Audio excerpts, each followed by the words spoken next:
సంజీవి రెడ్డి గారి సవిత అనే నేను శాసనం ద్వారా నిర్మాతమైన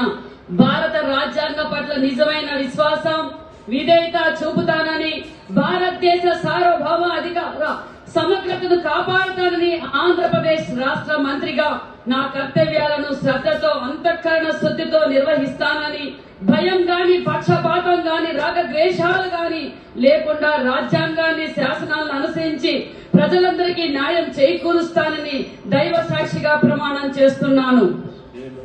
సంజీవి రెడ్డి గారి సవిత అనే నేను ఆంధ్రప్రదేశ్ రాష్ట్ర మంత్రిగా నా పరిశీలనకు వచ్చిన లేదా నాకు తెలియజేసిన ఏ విషయాన్ని నా కర్తవ్యాలను సక్రమంగా నిర్వహించేందుకు అవసరమైన మేరకు తప్ప ప్రత్యక్షంగా గాని పరోక్షంగా గాని ఏ వ్యక్తికి లేదా వ్యక్తులకు తెలియపరచనని లేదా వెల్లడించనని దైవ సాక్షిగా ప్రమాణం చేస్తున్నాను.